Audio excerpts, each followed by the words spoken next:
जो इंसान झूठ बोलने की कला जानता हो वो हमेशा दूसरों को खुश रख सकता है, लेकिन अपनों को नहीं। कभी कभी जो हमें बुरा लगता है वही हमारा भला करता है, और जो सबसे मीठा लगे वही हमें गहरा घाव देता है। बात कड़वी है मगर सच है। सहमत हैं तो जय श्री राम लिखें। दुनिया में कई लोग पैसों की लालच में और अपने किसी स्वार्थ की पूर्ति करने के लिए सामने वाले का बड़े से बड़ा नुकसान करने में भी संकोच नहीं करते। वो ये भी नहीं सोचते कि बाद में उन्हें जब उनके कर्मों का हिसाब देना पड़ेगा तब उन्हें उनके द्वारा किए गए छल कपट की बहुत भारी कीमत चुकानी पड़ेगी। इसलिए कभी किसी के साथ छल कपट नहीं करना चाहिए।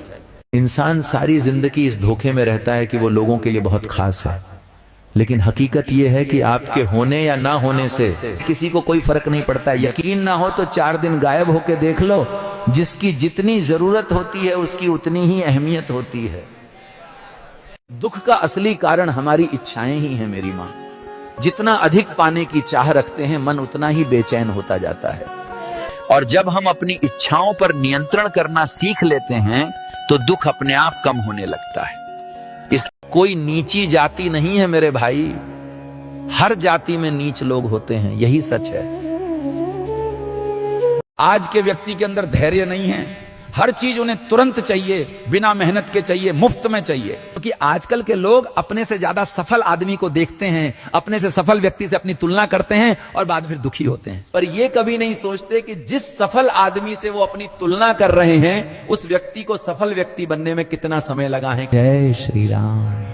जब तक फैसले पुरुषों के हाथों में रहते हैं तब तक परिवार नहीं टूटता, और जब वही फैसले महिलाओं के हाथों में चले जाते हैं तो परिवार बिखरने लगता है। क्योंकि फैसले भावनाओं से नहीं समझ और धैर्य से लिए जाएं तो घर संभलते हैं। जहां किसी ने बहुत सुंदर बात कही है, परिवार को मालिक बनकर नहीं माली बनकर सींचो, क्योंकि जिस बगिया का माली अच्छा होता है उस बगिया के फूल हमेशा महकते रहते हैं। परिवार के अंदर की बातें बाहर नहीं बतानी चाहिए, क्योंकि घर की बातें घर के अंदर ही अच्छी होती हैं। यदि हम अगर अपने घर की बातें और अपने रिश्तों की कमजोरी को बाहर बताएंगे तो लोग रिश्ता जोड़ने के बजाय रिश्ता तोड़ने की कोशिश करेंगे। समझदारी इसी में है कि परिवार के अंदर की बातें परिवार में ही रहे। जय श्री राम। परिवार का कोई सदस्य अगर अपने घर के फैसलों के लिए गैरों से राय लेने लगे तो समझ लेना घर बिगड़ने की कगार पर है। क्योंकि बाहर वाले घर बसाना नहीं जानते, उन्हें बस तमाशा चाहिए। सलाह के नाम पर जहर घोलते हैं और घर जलाकर खुद मजे से निकल जाते हैं। कान भरने वाले दुश्मन से भी खतरनाक होते हैं।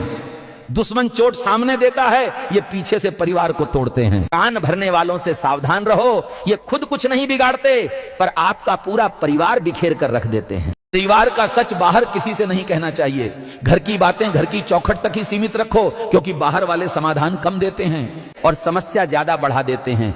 जो बात अपनों में सुलझे वही रिश्तों को बचाती है और घर को सुरक्षित रखती है। अपने कर्म पर विश्वास रखिए, राशियों पर नहीं। राशि तो राम और रावण की भी एक ही थी, लेकिन नियति ने उन्हें फल उनके कर्म अनुसार दिया। इसलिए रोते मत रहो भाग्य को लेकर, जो मिल रहा है वो तुम्हारे कर्मों का हिसाब है। आज सुधार लोगे तो कल खुद बदल जाएगा। तुम्हारी तरक्की से जलने वाले अक्सर तुम्हारे अपने ही होते हैं, क्योंकि परायों को फर्क नहीं पड़ता, चुभन तो उन्हें होती है जो तुम्हारे अपने हैं। और याद रखना, तुम्हें गिराने की कोशिश तुम्हारे अपने ही करेंगे, इसलिए इन लोगों को अपनी राज की बातें कभी मत बताया करो।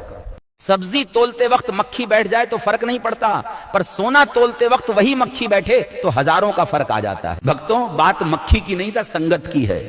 हम कहां बैठते हैं और किनके साथ रहते हैं वही हमारी कीमत तय करता है।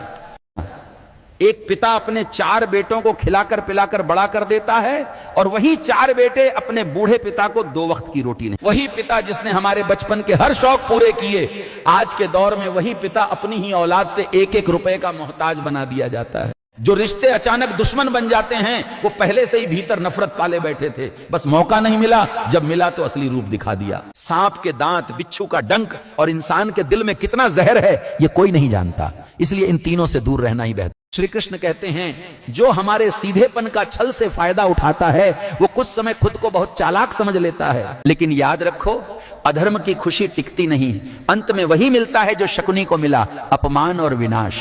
इस देश में शराब जरूरी नहीं है फिर भी उसे बनाने वाला धनी है, सिगरेट जरूरी नहीं है फिर भी उसे बनाने वाला धनी है, लेकिन इस देश के लिए भोजन जरूरी है और उसे बनाने वाला आज भी गरीब है, क्योंकि यहाँ मेहनत का नहीं मुनाफे का मूल्य तय होता है।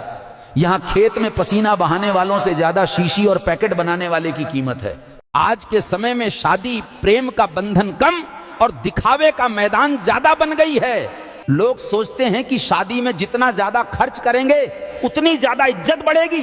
अरे मूर्खों, इज्जत खर्च से नहीं संस्कार से बढ़ती है। क्या जरूरत है झूठी दिखावा और शान की? अगर ज्यादा ही पैसा आ गया है तो उसे कुछ साधु संतों की सेवा और गरीबों की सेवा में लगा दो, इससे बड़ा पुण्य कुछ नहीं है।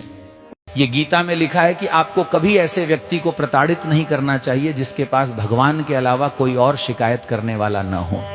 बेटा, गांव से खूबसूरत कुछ नहीं होता, फिर भी लोग गांव छोड़कर शहर जा रहे हैं और शहर वाले विदेश जा रहे हैं और विदेश वाले चांद पे जा रहे हैं। इसीलिए एक शायरियां दोस्तों कि छोड़कर स्वर्ग सा गांव वो शहर में मकान ढूंढ रहा है, कि छोड़कर स्वर्ग सा गांव वो शहर में मकान ढूंढ रहा है।